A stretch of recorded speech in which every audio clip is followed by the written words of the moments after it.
Heat waves, long, lazy summer days, picnics, trips to the beach, and sitting on your front stoop, chatting to your neighbors.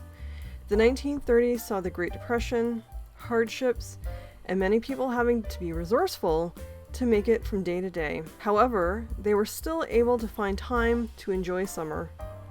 Along with summer comes some incredibly fun, sassy, and beautiful 1930s summer fashions. If you want to find out more about how people dressed for the summer weather and some of the wonderful summer fashions of the 1930s, keep watching.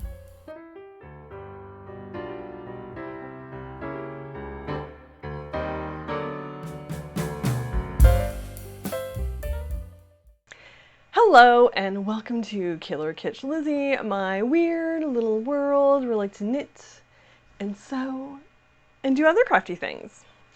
And as the intro would have suggested, we're going to be talking about summer fashion from the 1930s.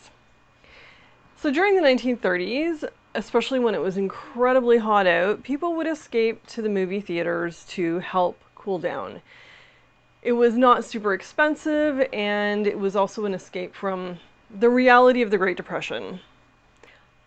Another reason they went to the movies was to see what the actresses were wearing, what the latest fashion would be. As well, they would be looking into mail order catalogs, which even as a child, we had the Simpsons and the Eatons mail order catalogs, and we were always obsessively looking through those. So I can imagine in the 1930s, they would be doing that even more. And they'd be looking at like fashion magazines. And during that time, pattern companies would also have magazines that they would sell out with the latest patterns. During the Great Depression, even though you'd be looking on the screens and the actors would be wearing these gorgeous, glamorous outfits, that wasn't always the case in day-to-day wear. In many cases, things would be a lot more casual. In the summertime, especially, a lot more cotton, dresses, shorts. Well, men would be wearing long pants probably, but like if they were going to play a sport, they might be wearing shorts, or if they're going to the beach for the day, they might be wearing shorts. But you weren't really seeing that gorgeous, glamorous look in everyday life. And in many cases, they'd be wearing a lot of clothing that might have like still been part of the 1920s. You know, that'd be part of their wardrobe in the early parts of the 1930s. Also, from the beginning of the 1930s to the end of the 1930s, you are going to see an evolution of style. You're going to be moving from the androgynous shift style dresses from the 1920s into a much more floaty and romantic and feminine look in the beginning half of the 1930s. And then as you move towards the close of the 1930s, you're going to start seeing a little more structure in things. And then as you get into World War II, you're going to start seeing a little bit more masculine style incorporated into women's clothing.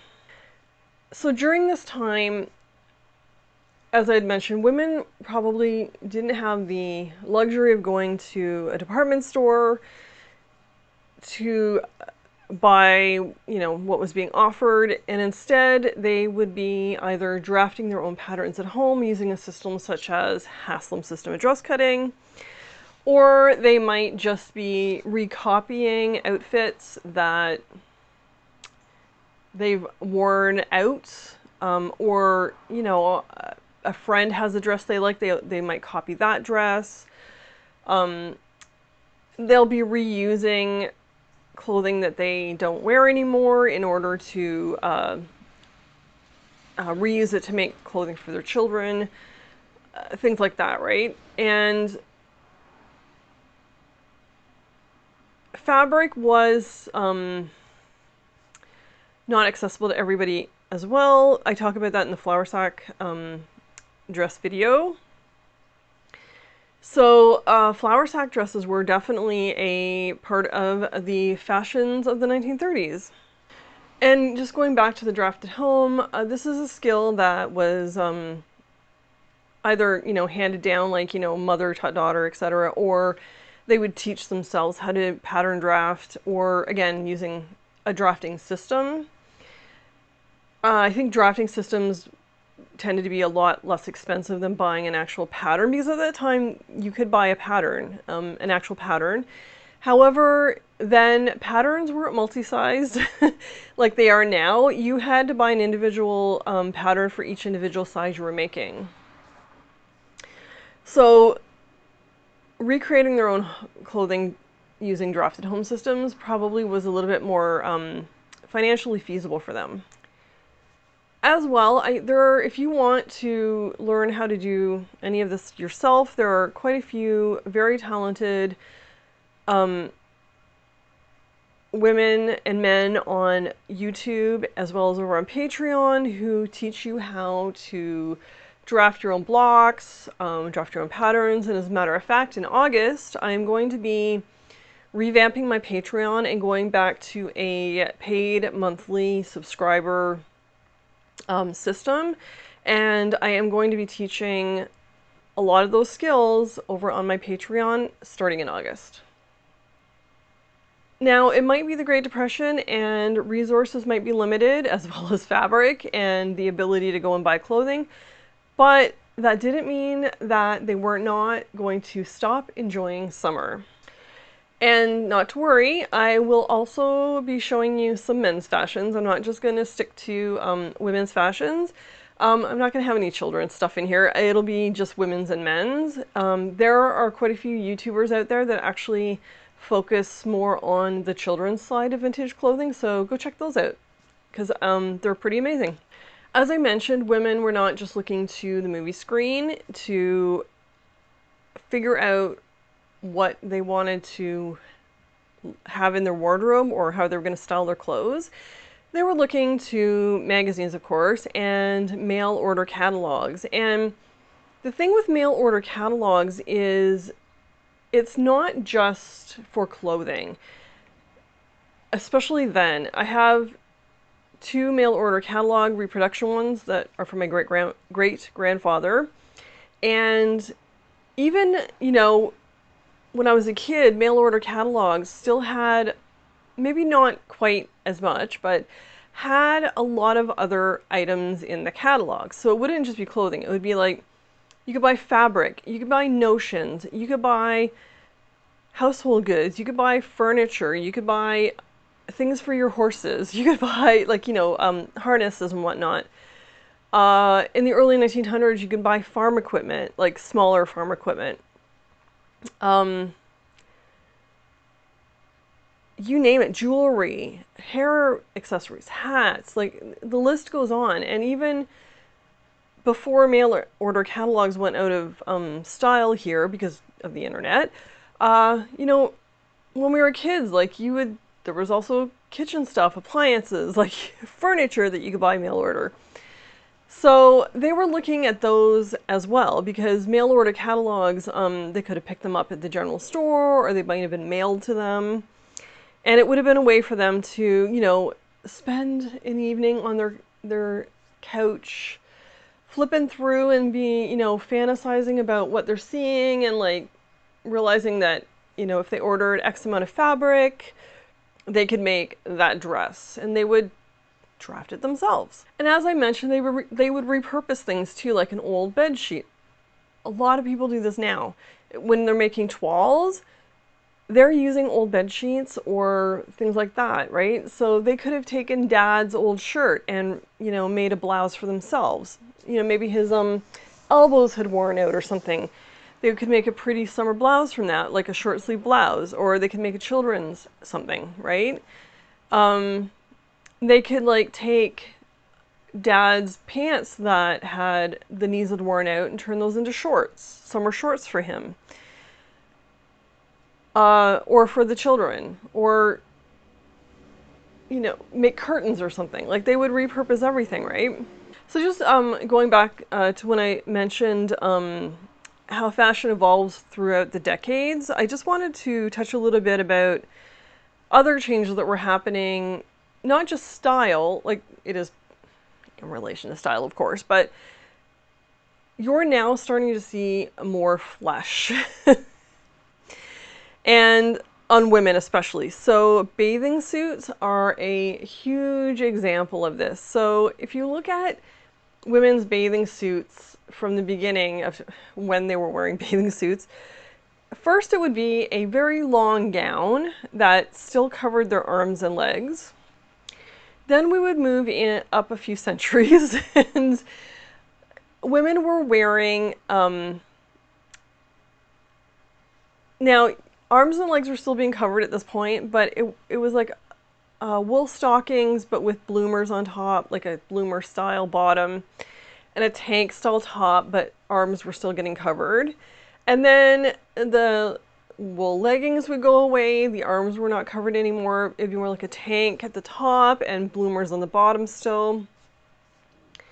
Then we moved from that to a full body suit style bathing suit with not bloomers anymore, but like tighter legs, but they were still pretty long. And then we come into the 1930s, and those bathing suits have now become much more revealing, lots more leg.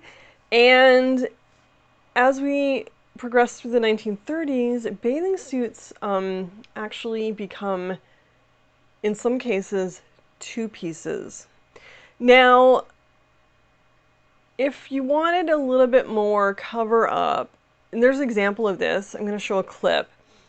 Bette Davis wears this fantastic bathing suit in a movie called 3 on a Match. I recommend you watch that movie. It's amazing. Everything about that movie is incredible. It is technically two pieces, but it's joined in a V at the front. And that was one style, if you wanted to be a little more modest, let's say. But then there was sort of what becomes kind of the beginning of the bikini with like a shorter brassiere type top, and they almost look like bicycle short bottoms. And the waist comes up quite high, you know, making sure your belly button isn't showing, kind of thing. And there were companies that were really concentrating on evolving bathing suit styles, and Jantzen is one of them. They were the forerunners in not only, you know, making them more fashionable and more interesting, they were also using fabrics that made bathing suits more durable, as well as more figure flattering, if that makes sense. And they were also using a lot of actors in their ads to model their bathing suits, such as Joan Blondell and Ginger Rogers. And fashion magazines were now starting to incorporate bathing suits into their layouts. In 1931, Jantzen now introduces a bathing suit called the shoulder, which allowed strap-free tanning. And before this, if you had a tan prior to this, you would be considered working class, and that was a huge no-no. Like, you did not get a tan. You made sure you were pasty white all summer long. But then there was this huge trend that changed, where now athletic bodies were definitely in style for both men and women, as well as now if you had a tan, that was a sign of wealth. That was a sign of status. That means you have been off somewhere on vacation or on holiday where it's beautiful and warm, and you're able to have the luxury of like just spending time sunbathing, and you know, so it's a status thing, right? So now, you know, this company is like, okay, well, let's also create a bathing suit where they're not going to have tan lines on their shoulders. So that is where the shoulder comes out. How that bathing suit, like, I think it had straps, but if I find a photo, I'll put it up. But you were able to take the straps off and the bathing suit would still stay up. But, you know, now you can like expose your beautiful shoulders to the sun. And you can get that, that gorgeous golden hue that shows that, yes, I've been able to laze my days away. I'm personally someone that I do get a little bit of color by the end of the summer. But I pretty much burn and burst into flames when I go outside, so pasty white British skin. So yeah, the above mentioned suits were made with lastex, so Lastex, and it was a type of rubberized yarn, and this was blended with other threads into the fabric, allowing for the fabric to have a lot more better wear in the water without breaking down or getting saggy. They were also using a lot more synthetic fibers in their fabrics, and before this, bathing suits mostly would have been made out of wool. These types of fabrics were actually allowing, as I had mentioned, to give a more fitted look in their bathing suits, and just so much more flattering than a wet, saggy wool bathing suit. I don't know. And also wool, depending on what you use, can be very itchy. And I don't know, for me, I know a lot of people wear short sleeve, fingering weight wool sweaters in the summer, but I feel like that would be so hot. I tend to make cotton sweaters for the summer. I cannot imagine wearing wool in the summer, and especially a bathing suit. That would just be, for me anyways, very uncomfortable. But that was how it was done, right? So in 1932, Elsa Schiaparelli patented a backless swimming suit with built-in brassiere, and this was also done to avoid those horrible tan lines. But, having the built-in brassiere gave you more support in the bosom area. And again, it was a little bit more of modesty. It gives you're holding your girls in. But, I mean, she was this woman was ingenious in her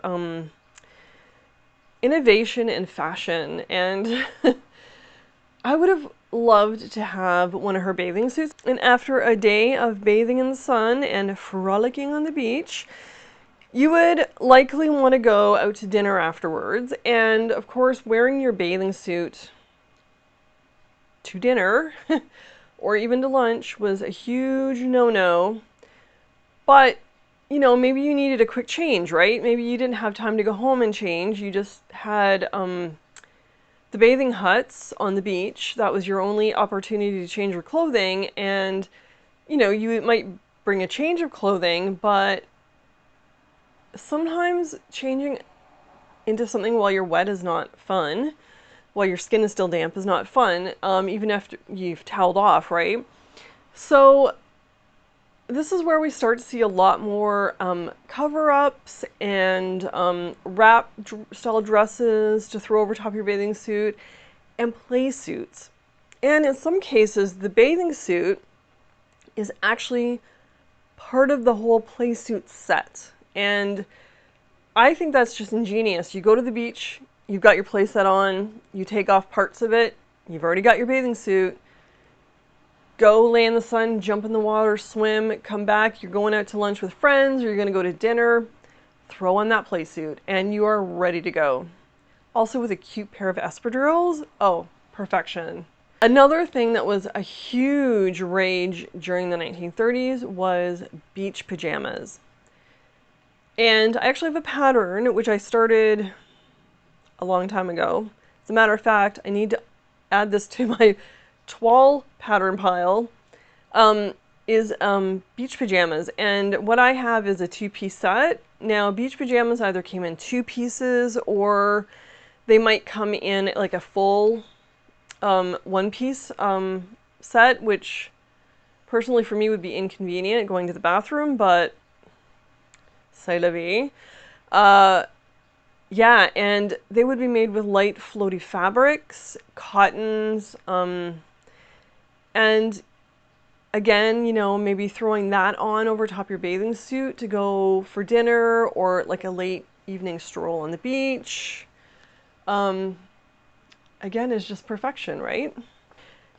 Another fashion we're starting to see quite a bit in the 1930s more on the regular for men and women is shorts.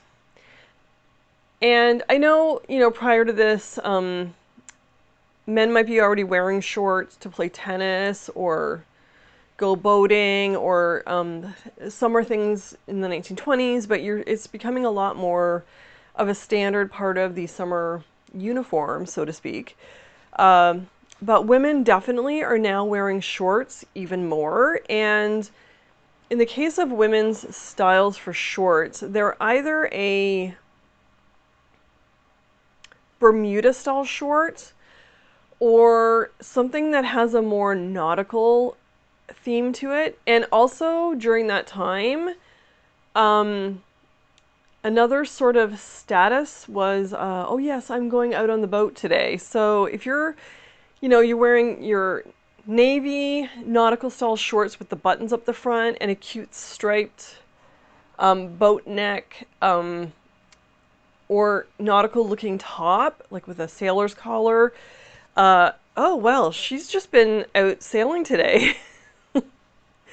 But that was definitely a huge influence on summer style, was the nautical look. Also, another really cute look for shorts for women was with a halter top, or like a halter tie at the neck style top. Usually they're backless for the most part. They're pretty high up on the back, but still a good chunk of your back was backless. So that was also another fun throw on over top of your bathing suit, or it could have been part of your bathing suit thing that you could do too, right? As I mentioned, bathing suit companies are now also using new types of fabric to create their bathing suits. And during the 1930s, not just for bathing suits, but like for fabric for clothing in general, we're starting to see a lot more synthetic fibers, and those are being incorporated into fabric. So designers start testing fabrics out, such as rayon. And also, I'm a huge fan of rayon. It is nice and floaty. It feels cool on your skin. And, the opposite of polyester, though polyester's come a long way, I do tend to still not feel comfortable in polyester. I feel like I'm sweating so much. But rayon does not do that. Rayon feels nice and cool on your skin. And rayon, the weave in rayon is actually done in a way that fabric still breathes quite a bit. When you look at rayon, you think, oh, maybe this is a bit of a flimsy fabric. It's, not going to stand up very well. That is not true. This fabric is amazing, and it does stand up very well. And I honestly need to have more rayon in my wardrobe than I do. I have a few things that are like a rayon blend with other things like cotton and stuff. There's also like rayon linen blends that are mwah. But yeah, don't misjudge that fabric. If you're making a summer dress, get yourself some rayon. And rayon wasn't just being used in women's clothes, it was also being used in men's shirts as well. And sometimes in suit jackets. Again, as a blend though, as opposed to just straight rayon, because it is quite a drapey, floaty fabric. So other fabrics you're going to be seeing in the 30s during the summer would be lots of cotton, never-ending cotton, because cotton is probably one of the best fabrics you can have for summer. But linen is another amazing fabric. Silk is being used quite a bit at this point, especially in men's shirts. Seersucker. I have a seersucker dress. My husband loves seersucker. He's got some shirts and suit jackets, like in a light blue, and they're really amazing, like lighter colors for the summer. Another thing you're going to start to see a lot more of in the beginning of the 1930s are, because, again, as I mentioned, they're moving into more like romantic, feminine styles, is you're going to see a lot more floral prints. And again, going back to the flower sack dresses, there are a lot of florals on flower sack And being the 1930s, a lot of influence is coming from Art Deco architecture. So you are going to be seeing a lot of that coming onto the fabric prints. A lot of geometric shapes are going to be showing up on fabric, and I gotta tell you, I'm all in for that. I hope you enjoyed that walkthrough, that little historical walkthrough of summer fashions from the 1930s. I hope it inspires you to go out and seek out and make yourself a few lovely 1930s style garments or play suits or bathing suits for this upcoming summer. We're creeping up to it. And yeah, I plan on actually making more 1930s style garments. I tend to make 1950s for clothing, and I tend to knit 1920s and 30s, but I don't have very much of 1930s inspired clothing in my wardrobe. I also have some 1940s. I have some 1940s blouses in my wardrobe and pants, like trousers and stuff, but I need to start throwing some 1930s in there. That needs to go into the mix. So that is coming. If you like this video, please give me a thumbs up. Please comment below. Nice comments only. I would love it if you would subscribe. I've had a ton of new subscribers recently. Thank you so much. But when I look at my stats, I do tend to have a lot of people watching that are not subscribed. And by subscribing to my channel, you help me out immensely, as well as you get a notification telling you that there's a new video up, and I would love it if you would watch all of my videos. Until next time, get your summer wardrobe going and stay kitschy. Bye!